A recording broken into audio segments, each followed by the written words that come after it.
स्वागत है दोस्तों आप सभी का देहरादून स्टडी पॉइंट में एक बार फिर से। और देखिए दोस्तों यहाँ पर जो हमारी बिनसर ईयर बुक की जो क्लास है इसका आज पार्ट 3 हम डिस्कस कर रहे हैं। और पार्ट 3 में दोस्तों बिनसर ईयर बुक के जो हमारे टॉप 300 एमसीक्यूज है वो कंप्लीट हो जाएंगे। तो यहाँ पर दोस्तों टॉप 3 एमसीक्यूज हमारे यहाँ पर आज कंप्लीट होने वाले हैं।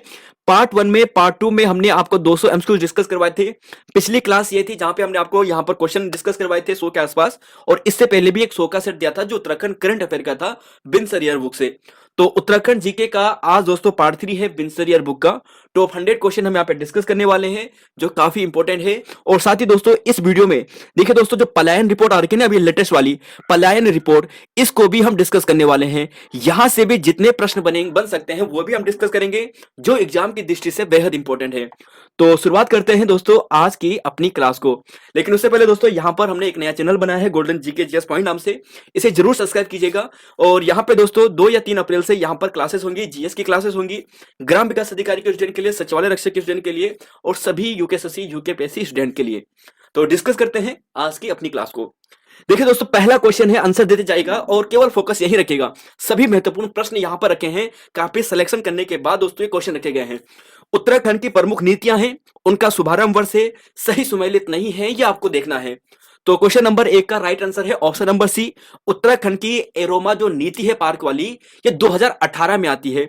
ध्यान रखिएगा दोस्तों ये 2018 में आती है। अगर ऐसा पूछा जाए कि कहां पर एरोमा पार्क है तो ये काशीपुर में आपको मिलेगा। और यहीं पर दोस्तों जो सौर ऊर्जा नीति है 2013 में लाई जाती है। 2015 और 2018 में इसमें संशोधन भी हो चुका है। एमएसएमई नीति जो सूक्ष्म लघु उद्योग वाली जो नीति है उत्तराखंड की 2015 में लाई जाती है। और जो राष्ट्रीय युवा नीति है ये 2011 में लाई जाती है। चलेंगे अगले क्वेश्चन पे, क्वेश्चन नंबर 2, 3 और 4। देखिए दोस्तों 21 अक्टूबर 2021 में पीएम मोदी द्वारा गौरीकुंड से केदारनाथ तक के कितने लंबे किलोमीटर जो रोपवे है इसका शुभारंभ किया गया था। क्वेश्चन नंबर 2 है और ऑप्शन के अनुसार आपको बताना है। देखिए दोस्तों कहीं पर आपको डाटा थोड़ा इधर उधर मिल सकता है लेकिन आपको यहाँ पर जो रेफरेंस मिल रहा है बिनसर ईयर बुक का है। क्वेश्चन नंबर 2 सही आंसर है ऑप्शन नंबर बी 9.7 किलोमीटर इसका राइट आंसर है। आपको यह ध्यान रख लेना है 21 अक्टूबर 2021 को इसका क्या किया गया था, यहां पर शुभारंभ किया गया था। ध्यान रखना शिलान्यास यहां पे किया गया था। चलिए क्वेश्चन नंबर 3, वन सांख्यिकी 2017-18 के अनुसार देखिए वन सांख्यिकी 2017-18 के अनुसार राज्य में विभिन्न वर्गों के अंतर्गत कुल कितने क्षेत्रफल लगभग है। तो देखिए दोस्तों 2017-18 की ये रिपोर्ट है और वर्तमान में बात करें तो लगभग इतना ही है। विभिन्न वर्गों के अंतर्गत उत्तराखंड में कुल वन क्षेत्रफल कितना है। क्वेश्चन नंबर 3 और सही आंसर की बात करें तो ऑप्शन सी आपको मिलेगा 38,000 किलोमीटर वर्ग स्क्वायर के आसपास आपको मिलेगा। तो देखिए दोस्तों इतना ध्यान रखना है। क्वेश्चन नंबर 4 की बात करते हैं, उत्तराखंड क्षेत्रफल देश के कुल क्षेत्रफल का कितना प्रतिशत है। तो राइट आंसर है ऑप्शन नंबर डी 1.69% है। और जो 3800 किलोमीटर है ना, इसे यहां पर ऐसा भी ध्यान रखेगा कि अगर प्रतिशतता में पूछा जाए उत्तराखंड के कुल क्षेत्रफल का तो 71.05% है। इसी को हम रिकॉर्डेड वन भी कहते हैं। जो रिकॉर्डेड वन का मतलब जो भारत सरकार के जो यहाँ पर जो रिकॉर्ड होता है उसमें शामिल किया गया है। वर्तमान में वो हो या ना हो इसकी अभी कंप्लीट जानकारी नहीं है। तो यहां पर यह था। अगले क्वेश्चन में चलेंगे। देखिए पूछा है क्वेश्चन नंबर 5। देखिए दोस्तों पूछा है कि उत्तराखंड की कुल साक्षरता, आपको यह बताना है कि सही सुमेलित नहीं है। उत्तराखंड की कुल साक्षरता है 78.82%। पुरुष साक्षरता है 88.40%। राज्य की महिला साक्षरता 70% और उत्तराखंड की कुल जो पुरुष जनसंख्या है वो 51,3773 है। तो क्वेश्चन नंबर 5 और सही आंसर की बात करते हैं तो जी हाँ दोस्तों इसका सही आंसर आपको ऑप्शन बी मिलेगा क्योंकि ये 87 है, 87.40% है। बाकी सभी पॉइंट यहाँ पे सही है। क्वेश्चन नंबर 6 है 2011 की जनगणना के अनुसार हिमालय राज्यों में जनसंख्या के क्रम में उत्तराखंड का कौन सा स्थान है। तो जनसंख्या की बात करते हैं, देखिए हिमालय राज्य की जब हम बात करते हैं ना हिमालय राज्य की तो 11वां हिमालय राज्य है। लेकिन अगर यहां पर ऐसा पूछा जाए कि हिमालय राज्यों में जनसंख्या के आधार पर तो ये दोस्तों तीसरा स्थान है, आपको ध्यान रख लेना है। इस क्वेश्चन पे चलते हैं। देखिए क्वेश्चन नंबर यहां पर 7 और 8 है। देखिए राज्य में 10 की वृद्धि दर वाले जो टॉप 3 जो जनपद है वो कौन से हैं। क्वेश्चन नंबर 7 है। सही आंसर की अगर हम बात करते हैं तो ये आपको मिलेगा दोस्तों ऑप्शन नंबर यहां पर मिलेगा। तो जी हाँ दोस्तों अगर इसका क्वेश्चन की बात करें तो ऑप्शन नंबर ए मिलेगा उधम सिंह नगर, देहरादून, हरिद्वार। सर्वाधिक जो 10 के वृद्धि दर वाले जो जनपद है आपको उधम सिंह नगर, फिर देहरादून और फिर आपको मिलेगा हरिद्वार। और यहीं पर अगर सबसे कम आपको पूछा जाए तब कौन सा होगा तो सबसे कम अगर आपको पूछा जाए तो इस स्थिति में सबसे कम पौड़ी गढ़वाल में, फिर अल्मोड़ा में, और फिर आपको मिलेगा टिहरी गढ़वाल में। चलेंगे दोस्तों अगले क्वेश्चन पे, क्वेश्चन नंबर 9, 10, 11। अब देखिए दोस्तों, ये महिला साक्षरता के आपको बतानी है कि सर्वाधिक महिला साक्षरता वाला जनपद कौन सा है, सबसे कम वाला जनपद कौन सा है। तो पहले क्वेश्चन नंबर 9 देखते हैं, सबसे कम महिला साक्षरता वाला जनपद कौन सा है। तो सही आंसर है दोस्तों ऑप्शन नंबर यहां पर उत्तरकाशी, बिल्कुल सही है। और उत्तरकाशी के बाद भी दोस्तों यही क्रम है साक्षरता का, पहले उत्तरकाशी सबसे कम, फिर टिहरी आपको मिलेगा, और टिहरी के बाद अगर आपको यहां पर पूछा जाए तो उधम सिंह नगर, और फिर उसके बाद आपको मिलेगा दोस्तों यहां पर हरिद्वार आपको मिलेगा। तो पहले क्वेश्चन का राइट आंसर ऑप्शन नंबर यहां पर ए। अगला क्वेश्चन है, देखिए 10वां क्वेश्चन है कि सर्वाधिक महिला साक्षरता वाला जनपद कौन सा है। तो देखिए दोस्तों, यहां पर जो भी फॉरेस्ट गार्ड के स्टूडेंट्स है ना, जनसंख्या वाला पार्ट को कंप्लीट करके जाएगा। एक प्रश्न जनसंख्या से बनता ही बनता है हर एग्जाम में, तो जनसंख्या वाला पार्ट को 2011 की जनगणना को, उत्तराखंड की जनगणना को पढ़कर ही जाना है। सर्वाधिक महिला साक्षरता वाला जनपद कौन सा है। तो सर्वाधिक महिला साक्षरता वाला जनपद आपको मिलेगा देहरादून, फिर अगर आपको उसके बाद पूछा जाए तो नैनीताल, फिर आपको पौड़ी, और फिर चमोली। और क्वेश्चन नंबर 11 के राइट आंसर की बात करें तो कर्नल ब्राउन स्कूल दोस्तों ये नैनीताल में नहीं है, देहरादून में है। तो देखिए दोस्तों, अगर आपका पूछा जाए सेंट जॉर्ज कॉलेज तो ये आपको मसूरी में मिलेगा, ब्राइट लैंड स्कूल देहरादून में आपको मिलेगा, बिरला देखिए बिरला विद्या मंदिर ये आपको नैनीताल में मिलेगा। और बाकी दोस्तों अगर आपको पूछा जाए Welham boys school, the Doon school है ना, तो ये तो काफी प्रसिद्ध है, तो ये आपको मिलेंगे देहरादून में। चलेंगे अगले क्वेश्चन पे, क्वेश्चन नंबर यहां पर देखिए 12, 13। अब यहां पर देखिए दोस्तों, आपको कोशिश हमने ये की है ना कि क्वेश्चन एक रहेगा, लेकिन आपको जो फैक्ट मिलेंगे एक क्वेश्चन से 4 आपको मिलेंगे, तो सभी को आपको याद करके चलना है। काफी अच्छे क्वेश्चन है। देखिए क्वेश्चन नंबर 12 की बात करेंगे, प्रमुख संस्थान व उनकी स्थापना सही सुमेलित नहीं है। राष्ट्रीय इंडियन मिलिट्री कॉलेज की स्थापना मार्च 1922 में, उत्तराखंड प्रशासनिक प्रशिक्षण अकादमी की बात करें 1988 में, उत्तराखंड संस्कृत अकादमी की बात करें तो 2008 में, और उत्तराखंड भाषा संस्थान की बात करें तो 24 फरवरी 2010 में। क्वेश्चन नंबर 12 और सही आंसर आपको चूज करना है। तो देखिए दोस्तों, यहां पर आपको मिलेगा ऑप्शन नंबर सी यानी 2008, ये गलत है, और ये आपको मिलेगा 2005 में। देखिए दोस्तों, शायद कुछ स्टूडेंट कंफ्यूज यहां पर होंगे 1988 में, तो आपको ध्यान रखना है उत्तराखंड प्रशासनिक प्रशिक्षण अकादमी ऑप्शन के अकॉर्डिंग आपको करना है।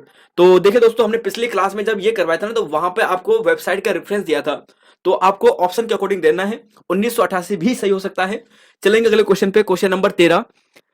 उत्तराखंड न्यायिक एवं विधिक अकादमी भवाली नैनीताल की स्थापना कब होती है। तो क्वेश्चन नंबर 13 और आंसर आपको देना है, उत्तराखंड में जो न्यायिक एवं विधिक अकादमी है जो भवाली में स्थित है, इसकी स्थापना कब होती है। तो क्वेश्चन नंबर यहां पर 13 का राइट आंसर है ऑप्शन नंबर बी, दिसंबर 2004 में होती है। ध्यान रखिएगा दोस्तों, इसको उजाला भी हम सामान्यतः कहते हैं। उजाला मतलब उत्तराखंड जुडिशियल एंड लीगल यहां पर एकेडमी होती है, जो 19 दिसंबर 2004 को जिसकी स्थापना की जाती है। तो ध्यान रखिएगा, क्वेश्चन नंबर यह है। और देखिए फंक्शनल की बात करें तो ये 2008 से फंक्शन करना शुरू करती है, स्थापना इसकी दिसंबर 2004 में हो जाती है। क्वेश्चन नंबर 14 है, मुख्यालय और प्रमुख संस्थान आपको बताना है, सही सुमेलित नहीं है। उत्तराखंड ग्राम विकास संस्थान रुद्रपुर में, वानिकी अनुसंधान हल्द्वानी में, गोपेश्वर में जड़ी बूटी संस्थान, और राजीव गांधी साहसिक जो खेल अकादमी है ये आपको मिलेगा देहरादून में। तो क्वेश्चन नंबर 14 और सही आंसर की बात करें तो आपको मिलेगा ऑप्शन नंबर डी, यानी ये आपको दोस्तों टिहरी में मिलेगा। ऑप्शन नंबर यहां पर डी गलत है। चलेंगे अगले क्वेश्चन पे, क्वेश्चन नंबर 15। देखिए प्रमुख उच्च शिक्षा संस्थान है, उनकी स्थापना वर्ष है, सही सुमेलित नहीं है, कौन सा ये आपको बताना है। तो देखिए गुरुकुल कांगड़ी यहां पर विश्वविद्यालय, देखिए डीम्ड लिखा है, मतलब डीम्ड विश्वविद्यालय की बात की जा रही है। 1902 वाले पे मत ले जाना, यहां पे हम डीम्ड कह रहे हैं, तो डीम्ड विश्वविद्यालय 1962 ये सही है। एफआरआई डीम्ड विश्वविद्यालय, तो देखिए एफआरआई डीम्ड विश्वविद्यालय जो ये है ना, ये 1991 सही है। उत्तराखंड मुक्त विश्वविद्यालय, तो ये क्या सही है। और आम्रपाली विश्वविद्यालय 2021। तो क्वेश्चन नंबर यहां पर 15 और सही आंसर आपको देखना है।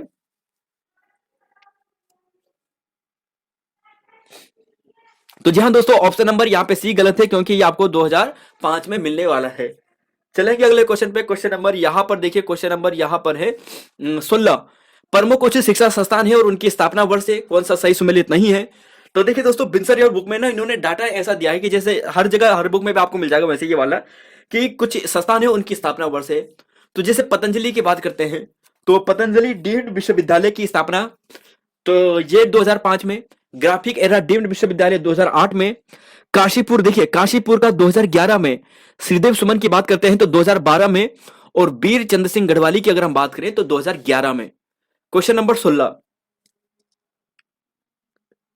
तो जी हाँ दोस्तों, अगर 16 की बात करें तो आपको मिलेगा एक गलत, क्योंकि जो पतंजलि डीम्ड विश्वविद्यालय है ना, ये अप्रैल 2006 में है। पतंजलि जो यहाँ पर डीम्ड विश्वविद्यालय है ये अप्रैल 2006 में है। ग्राफिक एरा आपको पूछा जाए तो 2008 में, आईआईएम काशीपुर में 2011 में, सिद्धेव सुमन विश्वविद्यालय की हम बात करें 2012 में, और वीर चंद्र सिंह गढ़वाली जो औद्योगिकी वानिकी विश्वविद्यालय है यह भी 2011 में है। चलिए क्वेश्चन नंबर 17 पे। देखिए, प्रमुख पुस्तकें व लेखक सही सुमेलित नहीं है। गढ़वाली भाषा और उसका साहित्य हरिदत्त भट्ट जी ने लिखा है, जिन्हें शैलेश नाम से जानते हैं। आर्यों का आदि निवास मध्य हिमालय, ये भजन सिंह का है। गढ़वाल पेंटिंग मुकुंदलाल 1968-80 में। और उत्तराखंड हिमालय की अर्थव्यवस्था Trilochan Pande, option number D. कौन सा यहां पर क्वेश्चन नंबर 17 का सही नहीं है? तो देखिए दोस्तों, इसका सही आंसर आपको मिलेगा ऑप्शन नंबर डी। देखिए, त्रिलोचन पांडे की दोस्तों ये नहीं है। उत्तराखंड हिमालय की जो अर्थव्यवस्था है ना, ये जो लिखी है नारायण सिंह बिष्ट ने लिखी है। नारायण सिंह बिष्ट जी के द्वारा जो उत्तराखंड उच्च हिमालय है ये लिखी गई है। देहरादून गजेटर का प्रकाशन एच.जी. वाल्टन के द्वारा कब किया जाता है?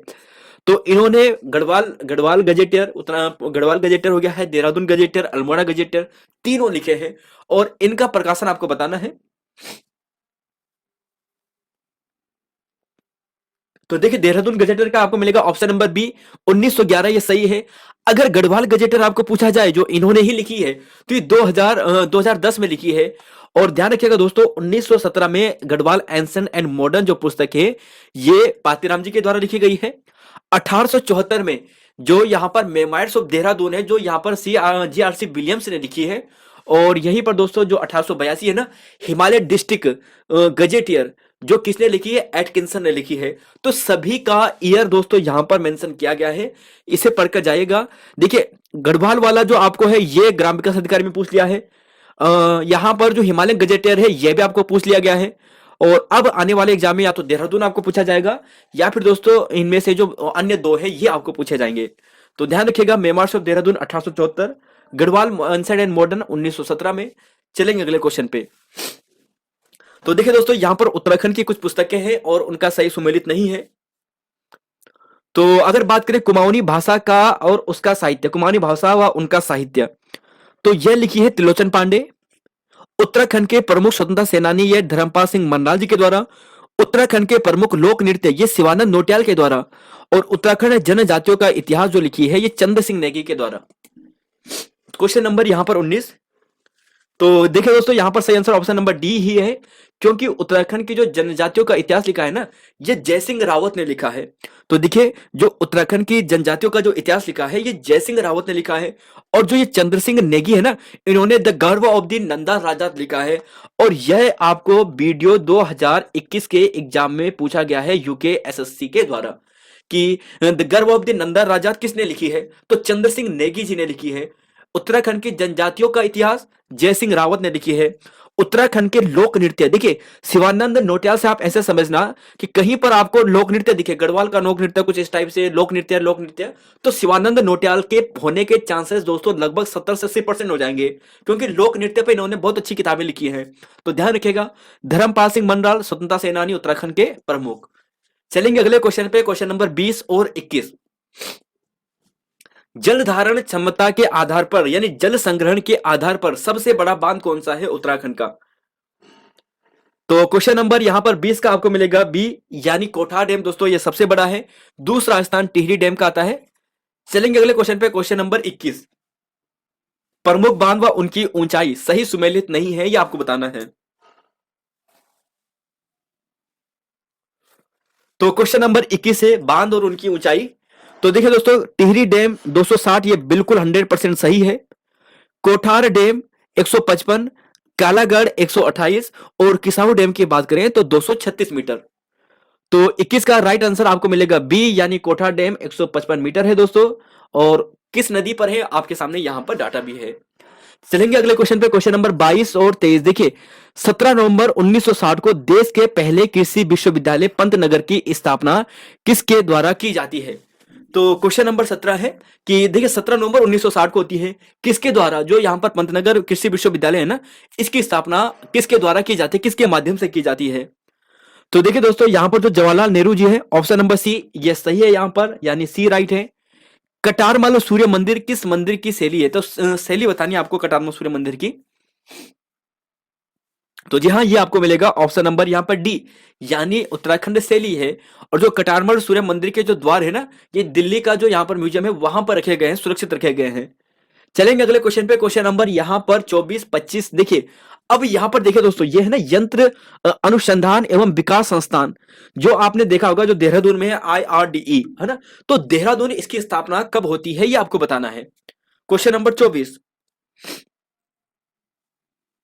तो जहां दोस्तों इसका सही आंसर आपको मिलेगा ए, यानी फरवरी 1960 में आपको ये मिलेगा। फरवरी 1960 को IRDE की स्थापना होती है। अब देखिए टिहरी रियासत से संबंधित कुछ प्रश्न हैं और जो सही सुमेलित नहीं है ये आपको बताना है। टिहरी मुख्यालय की जो स्थापना होती है वो होती है 28 दिसंबर 2015। प्रीवियस ईयर का ये प्रश्न है दोस्तों, पूछा गया है 2-3 एग्जामों में। कीर्ति स्वधारा रानी विक्टोरिया के लिए 1897 में जो टिहरी का घंटाघर है, इसका निर्माण किया जाता है। क्वेश्चन नंबर यहां पर बी। और टिहरी नगर जो जलमग्न होता है ये 2006 में होता है।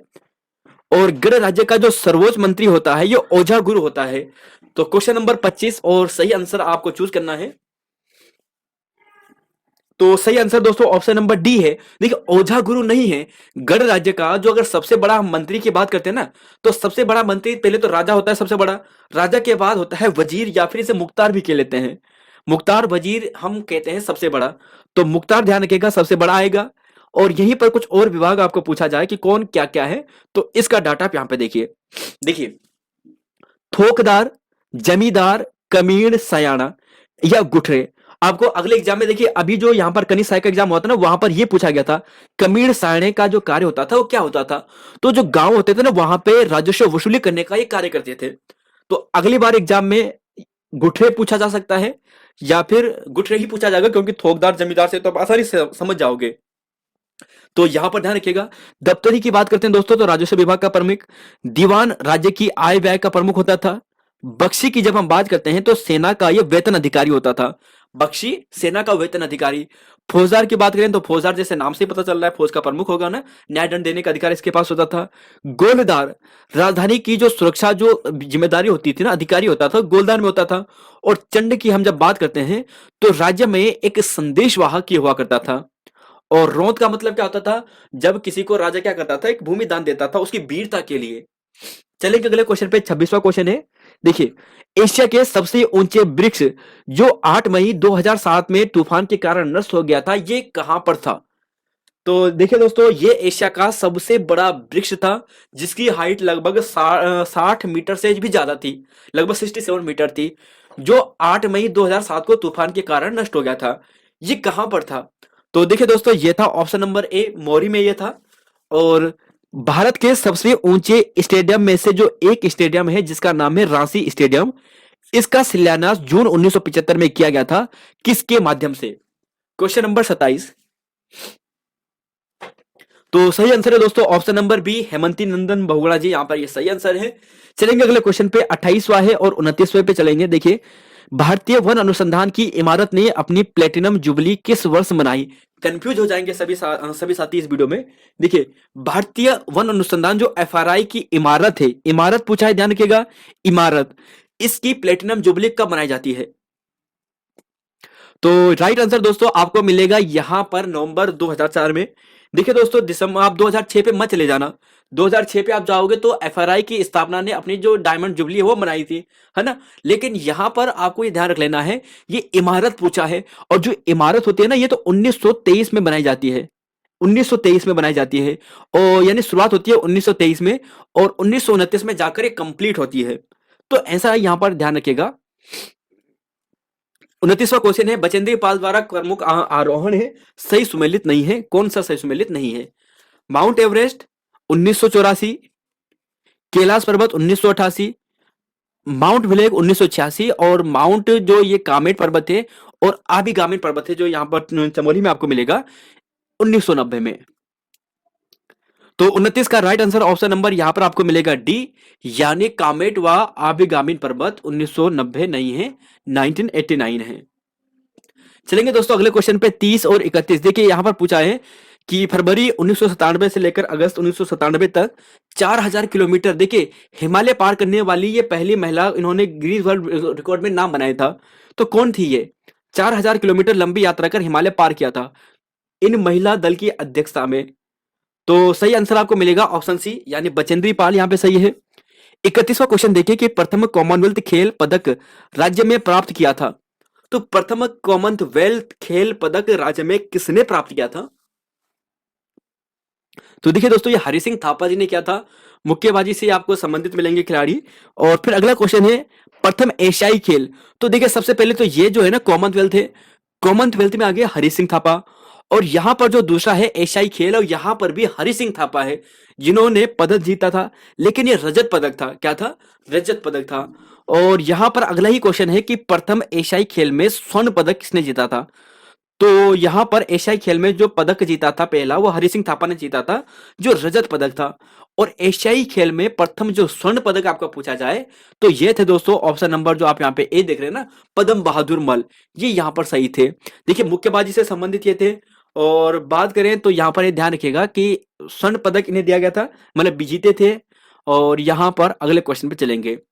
जसपाल राणा की बात करते हैं तो सेफ खेलों में सर्वाधिक स्वर्ण पदक इन्होंने जीता था।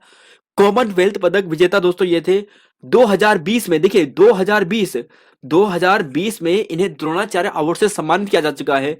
और 2013 में उत्तराखंड का जो यहाँ पर देवभूमि अवार्ड है ना, खेल रत्न वाला, ये इन्हें दिया जाता है। और यह प्रश्न एग्जाम में पूछ लिया गया है। चलेंगे अगले क्वेश्चन पे 34, 35, 36। देखिए उत्तराखंड वन अनुसंधान प्रबंधन योजना वर्ष 2014 में किस देश की सहायता से शुरू की गई थी? तो कुछ योजना वाला प्रश्न है। वन संसाधन प्रबंधन योजना 2014 में उत्तराखंड में शुरू होती है, और यह होती है जापान की सहायता से। ऑप्शन जो बी है जापान, ये सही है। उत्तराखंड किसान पेंशन योजना की शुरुआत कब से होती है? उत्तराखंड किसान पेंशन योजना की शुरुआत कब से होती है? तो क्वेश्चन नंबर 35 का राइट आंसर ऑप्शन नंबर आपको डी मिलेगा, यानी 2014 आपको मिलेगा। चलेंगे अगले क्वेश्चन पे 36 है, और पूछा गया है यहां पर केदारनाथ में देखिए आदि गुरु शंकराचार्य जी की मूर्ति को स्थापित किया गया है कब? तो यह दोस्तों इंपॉर्टेंट तिथियों में से एक है, क्योंकि केदारनाथ में गुरु आदि गुरु जो शंकराचार्य हैं इनकी मूर्ति को यहां पर स्थापित किया जाता है। और ये कब किया जाता है? तो देखिए दोस्तों यहां पर ध्यान रखिएगा, ऑप्शन नंबर आपको मिलेगा सी, यानी दिसंबर 2021 यहां पर सही है। और इसकी जो टोटल जो लंबाई है ये 14 फीट है, यानी जो यहाँ पर इसका 2 फीट का थोड़ा बेस है, और 2 फीट के बाद यहाँ पर जो 12 फीट है ये मूर्ति है। तो मूर्ति तो 12 फीट की है, लेकिन जो उसका बेस भी अगर काउंट कर दे तो 14 फीट हो जाएगा। तो क्वेश्चन नंबर 36 का ये हो गया है। और अर्जुन योगी राज, नाम ध्यान रखिएगा, अर्जुन योगी राज, इनके द्वारा यहाँ पर इस मूर्ति का निर्माण करवाया गया था। देश का पहला ऑयल म्यूजियम ओएनजीसी के द्वारा कब स्थापित किया जाता है? Question number 37। देश का पहला जो ऑयल म्यूजियम है ओएनजीसी, इसके द्वारा कब स्थापित किया जाता है? तो देखिए दोस्तों ये अगस्त 2005 में किया जाता है। क्वेश्चन नंबर 38 है नंदा के जागर नामक पुस्तक के लेखक कौन है? नंदा के जागर नामक पुस्तक के लेखक कौन है? तो जी हाँ दोस्तों ऑप्शन बी आपको मिलेगा, यानी बसंती बिष्ट यहाँ पर सही मिलेगा। देखिए जो ये म्यूजियम था ना ओएनजीसी वाला, तो अब्दुल कलाम जी के द्वारा यहाँ पर क्या किया गया था, इसका शिलान्यास किया गया था, यानी इसको उद्घाटन किया गया था। और जो बसंती बिष्ट है, देखिए कंफ्यूज बहुत से स्टूडेंट, हमने एक पोल कराया था जिसमें से लगभग 60% से ज्यादा स्टूडेंट ने बसंती देवी दिया था, जो गलत है। देखिए दोस्तों क्या आप समझ रहे होंगे, देखिए बसंती देवी की हम बात करते हैं तो ये तो एक पर्यावरणवेत्ता है, ये पर्यावरण कार्य करता है। ध्यान होगा इन्हें हाल ही में बसंती देवी जी को पद्मश्री सम्मान दिया गया था, और ये कोसी बचाओ आंदोलन के लिए दिया गया था, कोसी नदी के बचाव के लिए इन्हें दिया गया था। तो ये सामाजिक कार्यकर्ता है, पर्यावरणवेत्ता है। और बसंती बिष्ट की बात करें तो ये जागर गायिका है, जागर गायिका, और इन्होंने ही नंदा के जागर नामक पुस्तक लिखी है। और कबूती देवी भी यहाँ पर लोक गायिका है प्रसिद्ध। और क्वेश्चन नंबर 39 पे बात करते हैं। देखिए प्रमुख महिला व उनसे संबंधित तथ्य सही सुमेलित नहीं है। तो देखिए दोस्तों आज हमने ऐसे क्वेश्चन आपके सामने रखे हैं कि एक क्वेश्चन के माध्यम से आपके 4-4 क्वेश्चन फैक्ट क्लियर हो जाएंगे। तो एटलीस्ट ये 100 क्वेश्चन के माध्यम से आपको कम से कम 200 के आसपास जो क्वेश्चन है या 250 के आसपास जो क्वेश्चन है वो आपको देखने को मिलेंगे। तो 39 की बात करेंगे प्रमुख महिला उनसे संबंधित। सुहासिनी बरतवाल की जब हम बात करते हैं, उत्तराखंड आंदोलन मसूरी गोलीकांड में सीबीआई मुकदमा झेलने वाली एकमात्र महिला, क्या यह कथन सही है या यह गलत है? विजय बरतवाल उत्तराखंड में प्रथम महिला विधानसभा उपाध्यक्ष, क्या यह सही है या गलत है? बिश्नी देवी शाह स्वतंत्रता संग्राम में जेल जाने वाली राज्य की प्रथम महिला। और हंसा महनाल उत्तराखंड में अर्जुन अवार्ड से सम्मानित प्रथम महिला। तो यह दोस्तों गलत है, ऑप्शन नंबर यहाँ पे डी गलत है, बाकी सभी सही है। और हंसा मंडाल जी की बात करें तो ये द्रोणाचार्य अवार्ड से सम्मानित प्रथम महिला थी। चलेंगे अगले क्वेश्चन पे। Gender advocate of the year 2019 से सम्मानित देश की भी राज्य की भी प्रथम महिला कौन थी?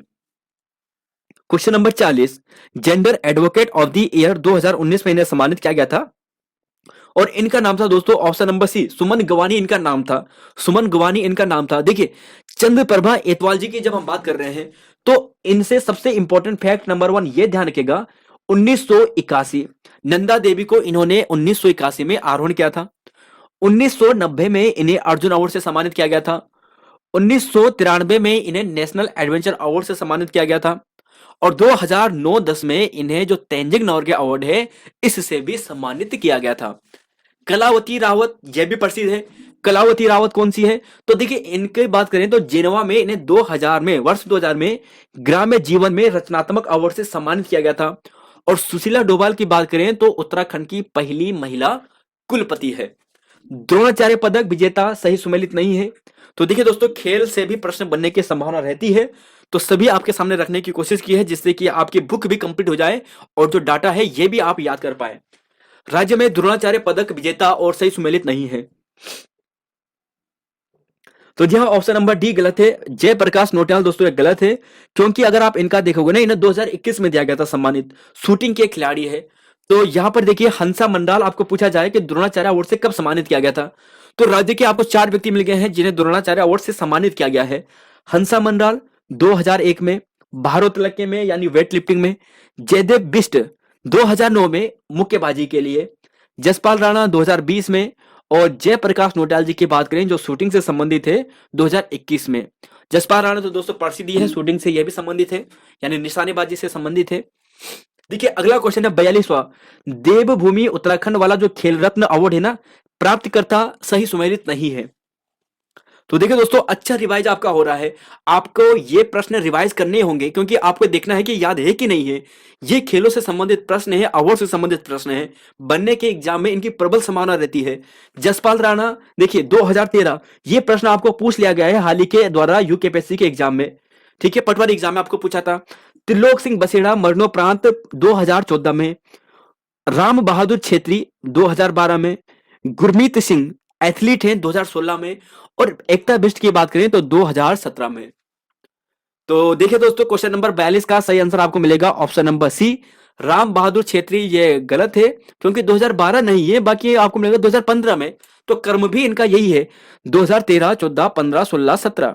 तो देखिए जसपाल राणा 13 में, त्रिलोक सिंह बसेड़ा जो फुटबॉलर हैं 2014 में, राम बहादुर छेत्री ये भी फुटबॉलर थे 2015 में, गुरमीत सिंह एथलीट से संबंधित 2016 में और एकता बिष्ट 2017 में। 43वां क्वेश्चन है, हरि सिंह थापा मुक्केबाजी जी को मुक्केबाजी में देवभूमि द्रोणाचार्य अवार्ड से सम्मानित किया जाता है। तो 43 का सही आंसर आपको मिलेगा ऑप्शन नंबर बी, 2013 में ये किया जाता है, 2014 में नारायण सिंह राणा, 2015 में रेणु कोहली। तो दोनों फैक्टों को यहाँ पे याद करके चलना है। देवभूमि द्रोणाचार्य अवार्ड सिंपल अगर ऐसा पूछा जाए कि उत्तराखंड का प्रथम जो देवभूमि द्रोणाचार्य जो अवार्ड है ये किसे दिया गया था, तो हरि सिंह थापा को, दूसरा नारायण सिंह राणा को, तीसरा रेणु कोहली को। चलेंगे अगले क्वेश्चन पे। महिलाओं को पैतृक संपत्ति में सह अधिकार देने के लिए, देखिए इंपॉर्टेंट प्रश्न है दोस्तों ये, महिलाओं को पैतृक संपत्ति में सह अधिकार देने के लिए राज्य सरकार द्वारा जमींदारी विनाश व भूमि व्यवस्था अधिनियम 1950 को संशोधन कर लागू किया गया है। तो शायद ये इसी से रिलेटेड एक प्रश्न हाल ही के एग्जाम में पूछा गया था। और क्वेश्चन नंबर 44 का सही आंसर अगर हम देखें तो जी हाँ दोस्तों, अगर सही आंसर की अगर हम बात करें तो आपको मिलेगा 2021, ऑप्शन बी यहां पर सही है। One nation one ration card के तहत राज्य में राशन कार्ड पोर्टेबिलिटी को लागू किया जाता है। क्वेश्चन नंबर 45, तो क्वेश्चन नंबर 45 में दोस्तों ये ध्यान रखिएगा कि ये क्या जाता है, ऑप्शन ए अगस्त 2020 में।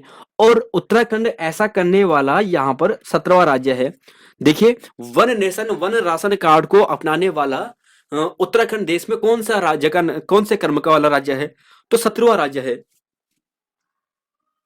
राज्य में टेलीमेडिसिन सेवा कब से लागू की जाती है, तो फैक्ट वाला क्वेश्चन है, राज्य में टेलीमेडिसिन सेवा कब से लागू की जाती है। तो देखिए दोस्तों, ये की जाती है ऑप्शन नंबर डी, अप्रैल 2020 में की जाती है। कब की जाती है, अप्रैल 2020 में की जाती है। नैनीताल पर्वतारोहण संस्थान की स्थापना का श्रेय किसे जाता है, क्वेश्चन नंबर 47। देखिए, नैनीताल पर्वतारोहण संस्थान की स्थापना का श्रेय किसे जाता है, तो ये जाता है option A Chandralal Shah. Option A Chandralal Shah. चलेंगे अगले क्वेश्चन पे। 47वां शायद मिस हो गया, नहीं ठीक है। 48वां क्वेश्चन है, उत्तराखंड प्रथम लाइफ टाइम अचीवमेंट अवार्ड 2013 से सम्मानित किसे किया जाता है। लाइफ टाइम अचीवमेंट आपको पूछा है, तो देखिए दोस्तों, इसका सही आंसर आपको मिलेगा पद्म बहादुर मल। ये यहां पर सही है, इन्होंने स्वर्ण पदक जीता था सबसे पहले। उसके बाद हरिदत्त कापड़ी को 2014 में, हंसा मंडाल को 2015 में और राजेंद्र सिंह रावत को 2016 में सम्मानित किया जाता है। चलिए अगले क्वेश्चन पे 49। देखिए, राज्य के प्रमुख लोकगीत व उनका विषय सही सुमेलित नहीं है। देखिए, झुमेलों की जब हम बात करते हैं, वेदना और प्रेम पर आधारित एक नृत्य गीत होता है। न्योली की बात करें तो प्रेमा व्यक्ति वाला ये गीत होता है। छेपती छपोली छोपती की बात करते हैं तो संयोग व श्रृंगार नृत्य प्रधान ये गीत होता है। और छोलिया की बात करें तो यहां पर ये है ऑप्शन नंबर छोलिया प्रेम प्रधान गीत होता है।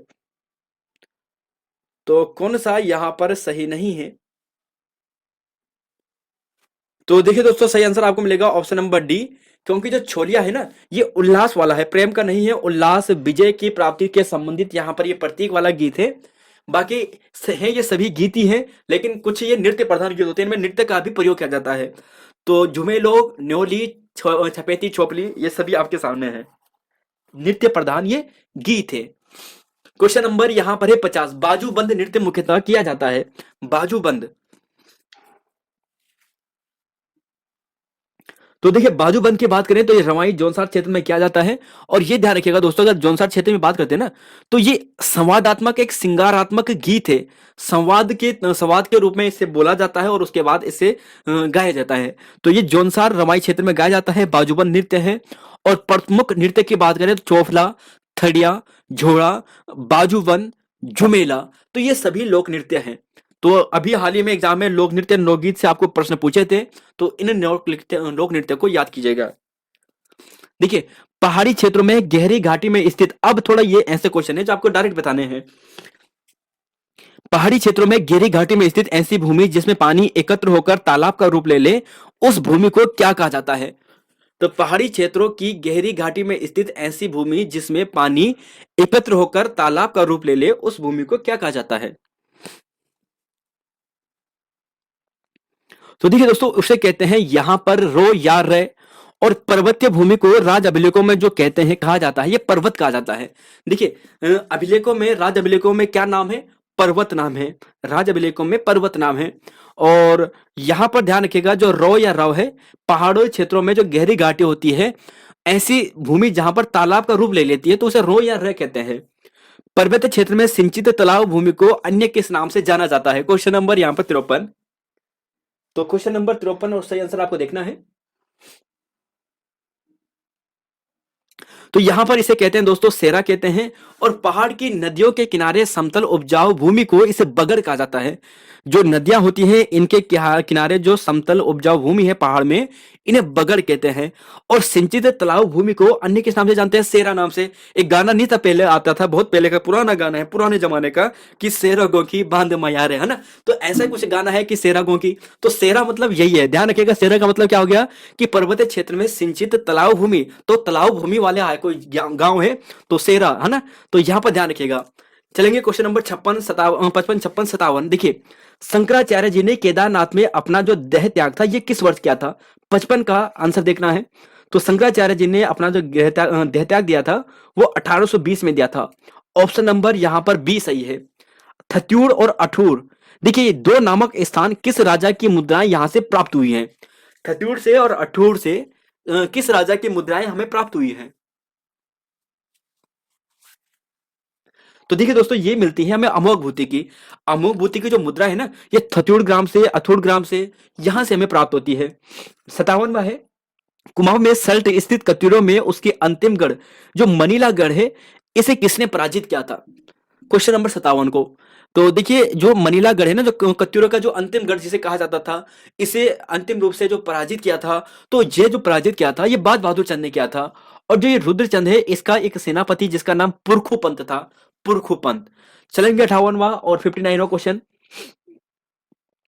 एटकिंसन ने किस चंद्र शासक को उदास, बूढ़ा व अन्यायी राजा कहा था? अब एटकिंसन बोलता है इसे उदास कहता है, बूढ़ा कहता है, अन्यायी राजा कहता है।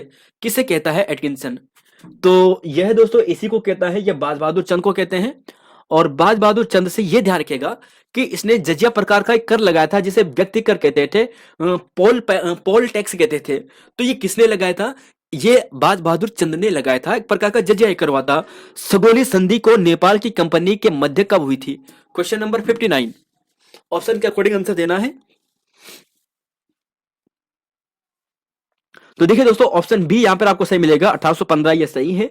देखिए यहां पर ये होता है ना कि दिसंबर 1800, यहां पर ध्यान रखिएगा कि 16 में 1816 में, सॉरी यहां पे 1816 लिख लिया है, 1815, ठीक है, 1815। तो दिसंबर 1815 में दोस्तों ये संधि को बनाई जाती है, लेकिन इसे जो स्वीकार किया जाता है ना, पहले मना कर देते हैं, तो स्वीकार होता है मार्च में।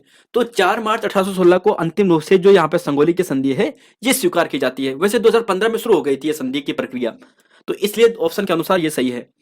टिहरी बिले पत्र पर मानवेंद्र शाह ने कब हस्ताक्षर किए थे? टिहरी बिले पत्र पर मानवेंद्र शाह ने हस्ताक्षर किए थे।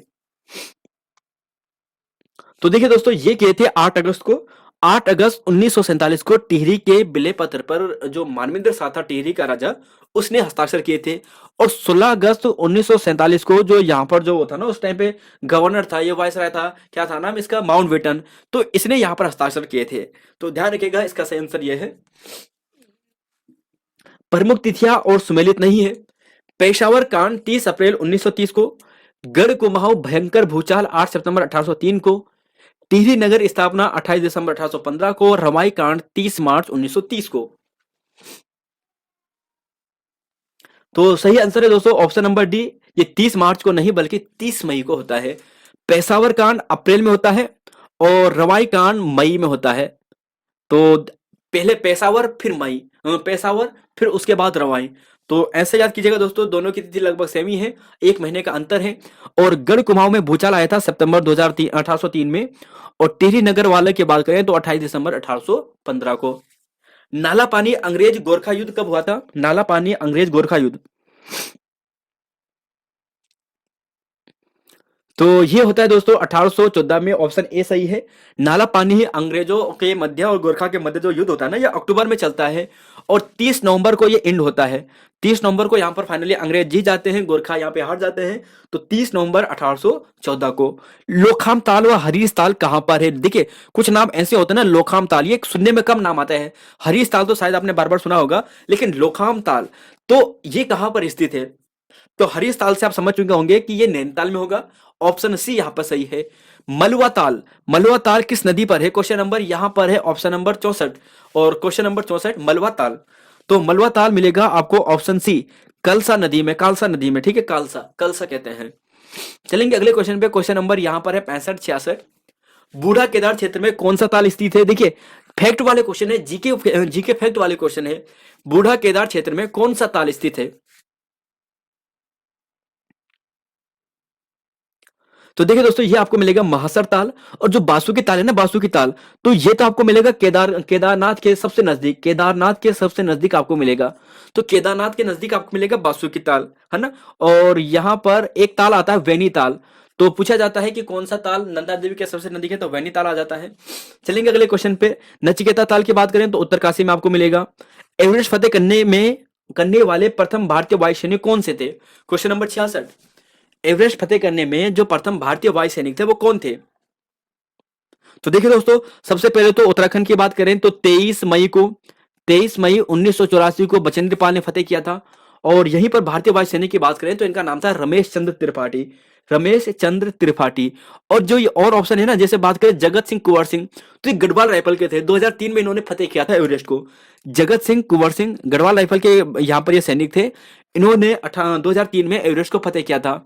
और यहाँ पर दोस्तों इतना ही है। चलेंगे अगले क्वेश्चन पे, 67 है, उस चिड़िया का नाम आखिर क्या हुआ। ये जो दो प्रसिद्ध रचना है किसकी है, किस रचनाकार की है। उस चिड़िया का नाम, एग्जाम में ये प्रश्न आ चुका है, उस चिड़िया का नाम। तो इनका नाम है दोस्तों ऑप्शन नंबर सी, यानी पंकज बिष्ट यहाँ पे सही है।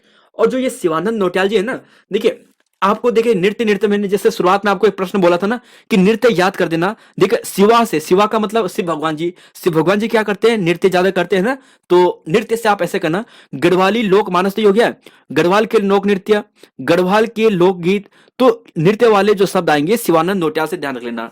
गढ़वाल गढ़वाल गढ़वाल भी आप शिवानंद से याद ध्यान रख लेना। विद्यासागर नौटियाल, मोहन गाता जाएगा, उलझे रिश्ते, सूरज सबका है, भीम अकेला, भैंस का कटिया। तो देखिए दोस्तों ये आपने पढ़े होंगे, रिवाइज कीजिए।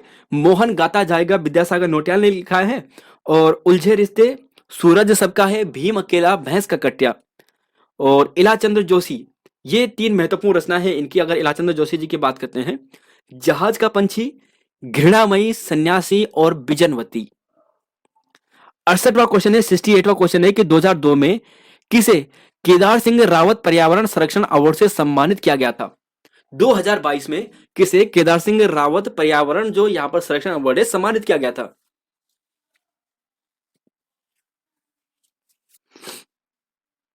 तो जहां ऑप्शन नंबर डी आपको सही मिलेगा, सच्चिदानंद भारती यहां पर सही है। और Uttarakhand state single window clearance system की जो शुरुआत होती है ये 2015 से होती है। तो देखिए अर्थव्यवस्था से संबंधित है, जो 21 दिसंबर 2015 में ये सिस्टम शुरू की जाती है। तो ऑप्शन यहां पर ए सही है। किस राज्य की अर्थव्यवस्था में मुख्य रूप से किसका योगदान है। देखिए निम्न में से आपको बताना है राज्य की अर्थव्यवस्था में मुख्य रूप से किसका योगदान है। निर्माण क्षेत्र का, व्यापार होटल व जलपान का, संचार क्षेत्र का, या फिर परिवहन निगम का, परिवहन का। तो देखिए दोस्तों यहां पर बात करें तो परिवहन तो हमेशा घाटा में जाता है, तो ऑप्शन यहां पर ए सही होगा, विनिर्माण क्षेत्र यहां पे सही है, ऑप्शन ए यहां पर सही है।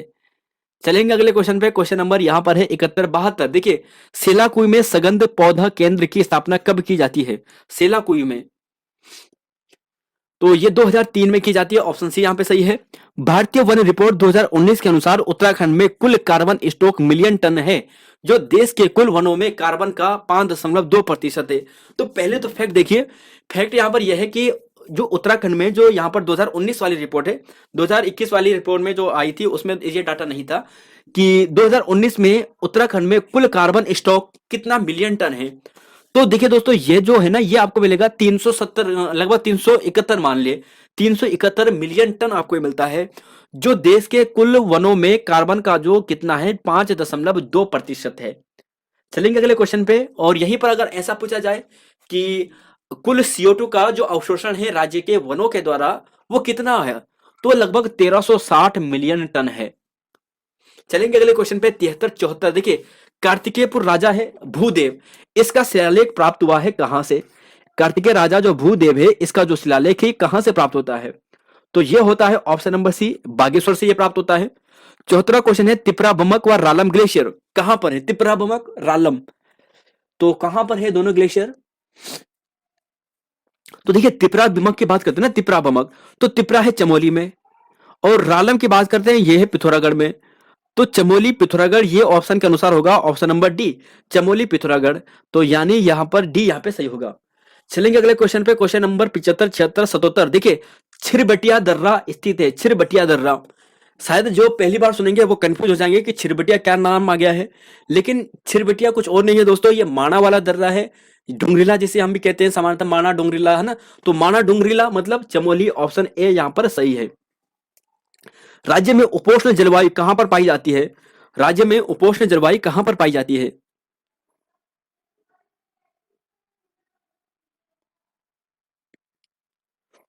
तो जी हाँ दोस्तों ये आपको मिलेगा ऑप्शन नंबर डी, तराई भाबर में आपको मिलेगा। नैनीताल में जो औसत यानी वार्षिक औसत वर्षा है कितनी है नैनीताल में। तो देखिए दोस्तों बिन्सर ईयर बुक का आपको रेफरेंस दे रहे हैं।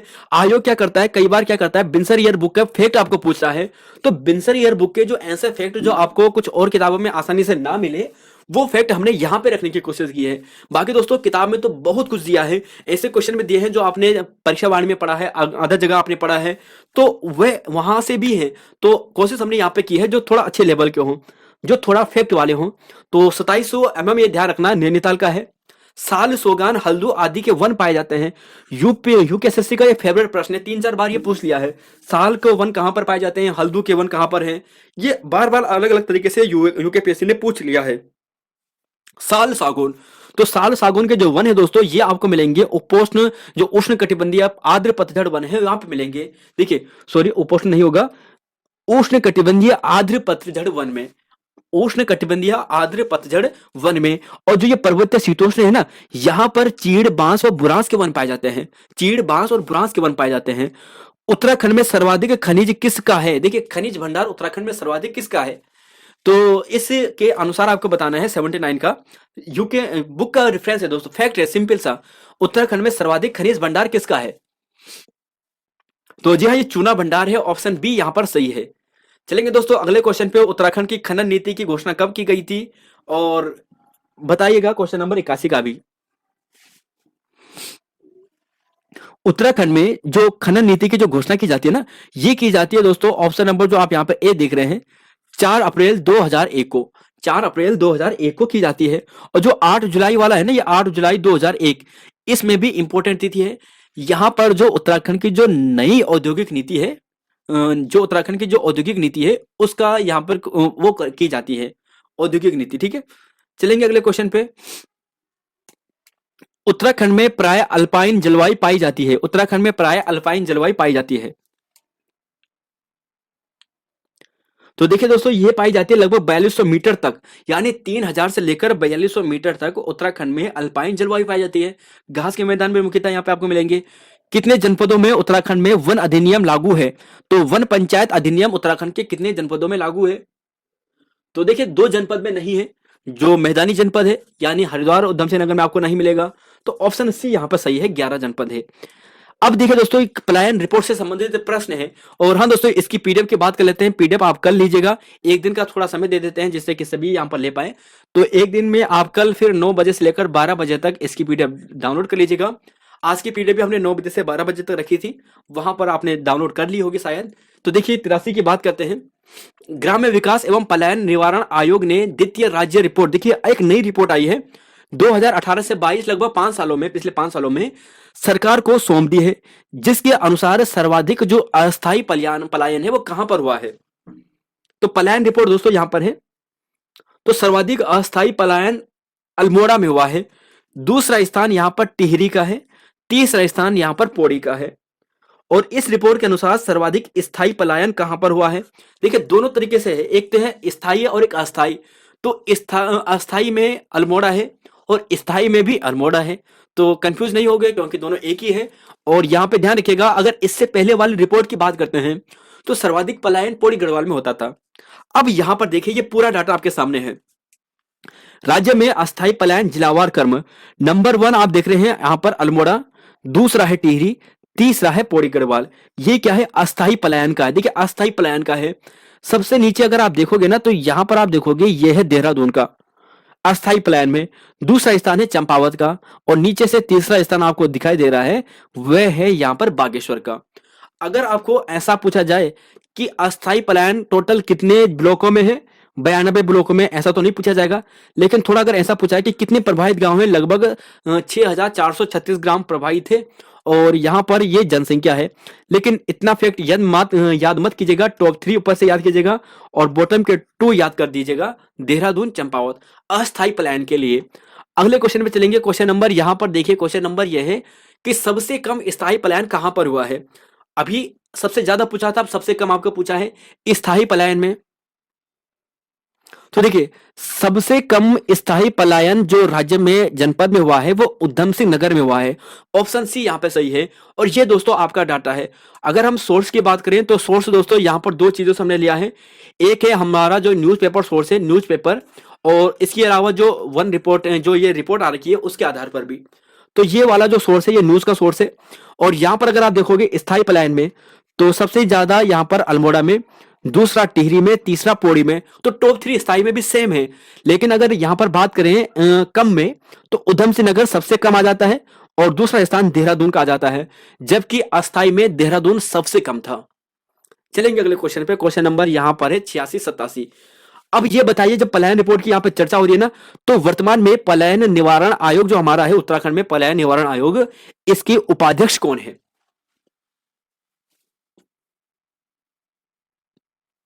तो यहां पर सही आंसर है option number D, Sharad Singh Negi. दोस्तों यह सही है। और पलायन आयोग का नाम परिवर्तन कर ग्राम विकास एवं पलायन निवारण आयोग किया जा चुका है। ये कब किया गया है? तो देखिए दोस्तों, अभी तो आयोग ने सिंपल ऐसा प्रश्न पूछा था कि पलायन आयोग का नाम चेंज करके क्या कर दिया गया है। तो पलायन ग्राम विकास एवं पलायन निवारण आयोग किया गया है। कब किया गया था अगर आपको पूछा जाए, तो ध्यान रखिएगा, इसकी तिथि मिलेगी अगस्त 2022 को। अभी पूरी डिटेल हम देखेंगे। देखिए, पलायन आयोग का गठन किस वर्ष होता है, आप इसका आंसर बता दीजिएगा। पलायन आयोग का गठन किस वर्ष किया जाता है? तो जी हाँ, अगस्त में किया जाता है, 2017 में किया जाता है। एग्जैक्ट तिथि आपको पूछा जाए, तो देखिए एग्जैक्ट तिथि अगर आपको पूछा जाए तो यहां पर आप देखिएगा 25/8/2017। क्या है? 25/8/2017। तो 25/8/2017 के तहत इसका शासन का गठन का आदेश पारित होता है। तो 25 अगस्त को, ठीक है, 25 अगस्त को। कहीं पर आपको 7 अगस्त, देखिए अभी हाल ही के एग्जाम में यूकेपीएससी ने 17 अगस्त भी था कहीं पर, और आयोग ने उसे फाइनल में डिलीट कर दिया था।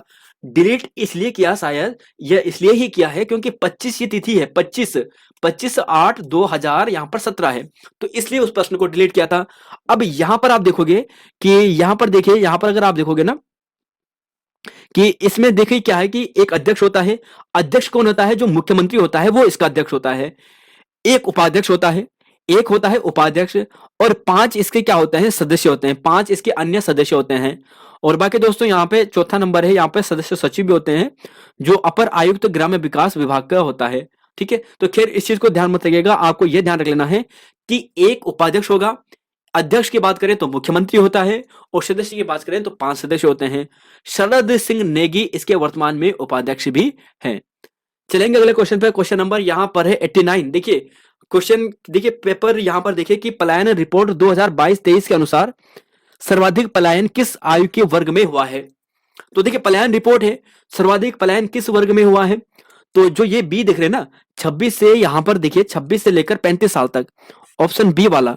तो देखिए यहां पर आप देखिए, आपके सामने नीचे भी है कि 26 से लेकर 35 वर्ग तक में सर्वाधिक पलायन हुआ है। 42% यहां पर पलायन हुआ है। 25 साल से कम में 28.66% का पलायन हुआ है, और जो 35 साल से अधिक है वहां पर लगभग 29% के आसपास पलायन हुआ है। तो सबसे ज्यादा पलायन 26 से 35 साल के जो स्टूडेंट्स हैं, साथी हैं, भाई बहन, बड़े भाई, छोटे भाई सब हैं, उनका यहाँ पर हुआ है। तो ध्यान रखिएगा, सबसे सर्वाधिक पलायन 26 से लेकर 35 साल तक हुआ है। क्वेश्चन नंबर 90 देखिए, पलायन रिपोर्ट 2022 के अनुसार ग्रामीण आय का सबसे प्रमुख साधन कौन सा है? 90वां क्वेश्चन है, और आप ग्राफ में देख भी रहे होंगे कि सर्वाधिक सबसे बड़ा साधन कौन सा है। तो जी हाँ, सर्वाधिक बड़ा साधन आपको मिलेगा यहाँ पर 45%, कृषि बागवानी। ऑप्शन सी यहाँ पर ये सही है। तो कृषि बागवानी व पशुपालन यहाँ पर ये सही है, ध्यान रखिएगा। और देखिए दोस्तों, यहाँ पर इस रिपोर्ट को आप चाहो तो वीडियो को थोड़ा पॉज कीजिएगा, अपने हिसाब से एक बार पढ़िएगा। वैसे इंपॉर्टेंट फैक्ट मैं आपको यहाँ पे पढ़ लेता हूं। देखिए, कृषि बागवानी और पशुपालन क्षेत्र के अंतर्गत हरिद्वार में सबसे अधिक और ग्रामीण आय का प्रमुख साधन है। तो अगर ऐसा पूछा जाएगा कि कृषि बागवानी पशुपालन के अंतर्गत सर्वाधिक जो यहाँ पर हुआ है किस जनपद के लिए है, तो वह है हरिद्वार के लिए। ठीक है, आप पढ़ लेना एक बार, इस चीज को आराम से आपको समझ में आ जाएगा। और ये सारे फैक्ट आपके सामने रखे हैं। देखिए कोई दिक्कत नहीं आएगी, बिल्कुल एक बार वीडियो को पॉज कीजिएगा, पूरी लाइन को एक बार पढ़ लीजिएगा, आपको क्लियर हो जाएगा। और देखिए यहाँ पर एक इंटरेस्टिंग फैक्ट मिला था, स्वरोजगार व अन्य राज्य। देखिए वर्तमान समय में ग्रामीण क्षेत्रों के अंतर्गत स्वरोजगार का अवधारणा बड़ी है ना। चलो स्वरोजगार नहीं, सॉरी, यहाँ पर जो सरकारी सेवा है, सरकारी सेवा 2022 की अर्थव्यवस्था के अनुसार राज्य अंतर्गत सरकारी सेवा के अंतर्गत सबसे अधिक योगदान चमोली जनपद का है। तो भाई साहब, सरकारी नौकरी जो सबसे अधिक लग रही है ना, ये चमोली जनपद की लग रही है। तो चमोली जनपद वाले भाई खुश हो जाए, सर्वाधिक सरकारी नौकरी आपके यहाँ से ही है, और बाकी और जगह सूखा पड़ रखा है। तो देखिए एक की बात कर देंगे। देखिए पढ़ लीजिएगा दोस्तों, यहाँ पर सारा डाटा आपके सामने है, आपको केवल वीडियो को पॉज करना है और उसके बाद पढ़ना है। हम अगले क्वेश्चन पे चल लेते हैं। देखिए, hill dialects of the Kumaon division पुस्तक के लेखक कौन है ये आपको बताना है। Hill dialects of Kumaon division. तो देखिए दोस्तों, इसमें ऑप्शन नहीं है, ये प्रश्न आपको आना चाहिए और आप सभी इसका सही आंसर भी देने वाले होंगे। गंगादत्त उप्रेती ऑप्शन नंबर तो है नहीं, तो गंगादत्त उप्रेती है और इन्हें कुमाऊं भाषा वैज्ञानिक के रूप में जाना जाता है। कुमाऊं में कौन कौन सी बोलियां है, तो सर आप कहेंगे कि यार यहाँ पे तो बहुत सारी है, कौन कौन सी नाम हम कैसे कैसे गिने, तो कुमैया है, सोरिया है, अस्कोटी, जोहरी, सिराली, मंज कुमैया, तो ये सभी यहाँ पर कुमाऊं में बोलियां हैं। गीता का गढ़वाली अनुवाद किसने कराया है, इसका भी ऑप्शन नहीं है। गीता का गढ़वाल में अनुवाद किसने करवाया है, गीता का कोई भी 2-3 नाम। तो देखिए दोस्तों, गीता का जो गढ़वाली अनुवाद कराया है ना, एक तो हो गया उमादत्त नेथाणी जी, पंडित उमादत्त नेथाणी जी, आदित्य राम दुधपड़ी और बच्चन सिंह नेगी। ये 3 नाम ध्यान रखिएगा कि गीता का इन्होंने गढ़वाली में अनुवाद कराया था। गढ़वाली साहित्य के लिए जो जयश्री सम्मान है, इसके प्रणेता कौन है, तो इसका सही आंसर है दोस्तों ऑप्शन नंबर, यहां पर तो कोई नहीं है, लेकिन बुद्धि बल्लभ थपलियाल जी यहां पे सही है। जय श्री सम्मान बुद्धि बल्लभ थपलियाल। चलेंगे अगले क्वेश्चन पे, 95 है। देखिए यहां पर पूछा है कि राज्य के भू अभिलेखों को कंप्यूटरीकरण करने के लिए किस सॉफ्टवेयर का प्रयोग किया जा रहा है, तो जी हाँ दोस्तों, ऑप्शन बी यहां पे सही है। देवभूमि जो सॉफ्टवेयर है, इसका प्रयोग किया जा रहा है। पर्वतीय कला केंद्र की स्थापना मोहन उपेती द्वारा दिल्ली में किस वर्ष की गई थी, तो देखिए दोस्तों, ये की गई थी 1900 यहां पर जो 68 है 1968 में की गई थी। और आपको ये ध्यान रख लेना, देखिए पर्वतीय कला केंद्र, पर्वतीय कला केंद्र कहां पर, दिल्ली में, किसने की है, मोहन उप्रेती जी ने की है, मोहन उप्रेती जी ने की है। तो ध्यान रखिएगा इस प्रश्न को। क्वेश्चन नंबर 97-98, 1903 में किस स्थान से रविंद्रनाथ टैगोर जी द्वारा गीतांजलि लिखने का शुभारंभ किया गया था, तो गीतांजलि लिखने की शुरुआत 1903 में करते हैं। और किसने लिखी थी, रविंद्रनाथ टैगोर जी ने लिखी थी। कहां से शुरू की थी, और देखिए दोस्तों, ये इसलिए भी आजकल चर्चा में है ना, यहां पर एक विश्वविद्यालय खोलने का प्रस्ताव चल रहा है, शिलान्यास भी हो चुका है इसका, तो ये रामगढ़ में आपको मिलेगा। ऑप्शन सी यहां पर सही है। और महादेवी कन्या पाठशाला की स्थापना कब होती है, क्वेश्चन नंबर 98, तो इसका सही आंसर है ऑप्शन नंबर बी, यानी 15 सितंबर 1902 सही है। और जो 24 अप्रैल 1918 है ना, इस समय जो गढ़वाल राइफल की स्थापना होती है, जो 1/3 बटालियन है, ठीक है, 1/3 बटालियन। थोड़ा दोस्तों इस प्रश्न में थोड़ा सा मुझे कंफ्यूज है, जो यहाँ पर 1/3 गढ़वाल राइफल है या फिर 1/3 गोरखा राइफल है, तो थोड़ा मुझे कंफ्यूज है। अगर यहाँ पर बताना पड़ेगा तो मैं आपको अगली क्लास में बता दूंगा। शायद ये गोरखा राइफल है, ठीक है। इस प्रश्न को, इस फैक्ट को अभी मत कीजिएगा, कंफर्म थोड़ा नहीं हूं मैं, मुझे लगता है गोरखा राइफल की स्थापना होती है 24 अप्रैल 1918 को, गढ़वाल राइफल नहीं, ठीक है। और यहीं पर बात करें, जैसे ये 1935 वाला है, तो दून स्कूल की स्थापना यहाँ पर होती है अक्टूबर 2010 में। इन्होंने प्लेटिनम जुबली अपनी मनाई थी, दून स्कूल ने, तो प्लेटिनम जुबली 2010 में। आजकल कभी कभी ऐसे प्रश्न भी पूछे जा सकते हैं। फिर थोड़ा डीप फैक्ट आ गया है, 99 वाला क्वेश्चन है कि कुमाऊं मंडल में कूली उतार बेगार बर्दायश के विरुद्ध सर्वप्रथम शुरुआत किस स्थान से हुई थी, क्वेश्चन नंबर 99, तो सही आंसर है दोस्तों ऑप्शन नंबर बी, यानी खत्याड़ी ग्राम, यहां पर आपको सही आंसर मिलेगा, जो अल्मोड़ा में है। तो कुमाऊं मंडल में उतार, कुली बेगार, कुली बर्दायश के विरुद्ध जो सर्वप्रथम जो आंदोलन की शुरुआत होती है ना, ये खत्याड़ी ग्राम से होती है, अल्मोड़ा में है। और बैजनाथ धाम किस नदी के तट पर है, तो ये आपको मिलेगा गोमती नदी पर। और चौकोड़ी एक स्थान है दोस्तों जो पिथौरागढ़ में आपको मिलेगा, जो चाय के बागान के लिए प्रसिद्ध है। तो देखिए दोस्तों, यहाँ पर लगभग 286 पेज तक ये था, और बाकी दोस्तों लगभग अभी 200 पेजेस और बचे हैं, जो काफी इंपॉर्टेंट के, लगभग 500 पेजेस हैं इस बुक में। तो 286 पेजेस तक दोस्तों यहाँ पर लगभग 300 के आसपास क्वेश्चन हमने डिस्कस किए हैं। 200 क्वेश्चन का सेट आपको और कराना है, 2 या 3 दिन बाद आपको ये करवा देंगे। तो यहाँ पर दोस्तों इतना ही है, फिलहाल हम यहाँ पर इतना ही रहेंगे। अगली क्लास दोस्तों 2 या 3 दिन में होगी, और कुछ दिनों के लिए थोड़ा घूमने के लिए हम जा रहे हैं। तो यहाँ पर अमृतसर का प्लान है दोस्तों, अमृतसर के घूम के आएंगे। तो यहाँ पर आप पढ़ाई करते रहिएगा, अच्छे से पढ़ते रहिएगा, और क्वेश्चन नंबर यहाँ पर आप सभी ने देख लिए होंगे। तो देखिए दोस्तों, यहाँ पर इतना है, मिलेंगे आपको नई वीडियो में। इसकी पीडीएफ दोस्तों कल सुबह आप ले लीजिएगा, वीडियो के डिस्क्रिप्शन बॉक्स में आपको मिल जाएगा। और यह आपको जो पीडीएफ मिलेगी 9 बजे से लेकर 12 बजे तक वीडियो के डिस्क्रिप्शन बॉक्स से मिल जाएगी। तो जरूर रख लीजिएगा, याद कीजिएगा, अच्छे से पढ़ाई कीजिएगा। मिलेंगे आपको नई वीडियो में। जय हिंद, जय उत्तराखंड और जय देवभूमि। धन्यवाद। और हाँ दोस्तों, इस चैनल को भी सब्सक्राइब जरूर कीजिएगा। और इसमें जो क्लासेस होंगी ये 2 या 3 तारीख से अप्रैल से होंगी। तो 2 या 3 अप्रैल से इसमें क्लासेस शुरू होंगी। उत्तराखंड का जो ये गोल्डन जीके जीएस पॉइंट है, वीडियो के डिस्क्रिप्शन बॉक्स में आपको इसका लिंक मिल जाएगा, तो सब्सक्राइब जरूर कीजिएगा। धन्यवाद।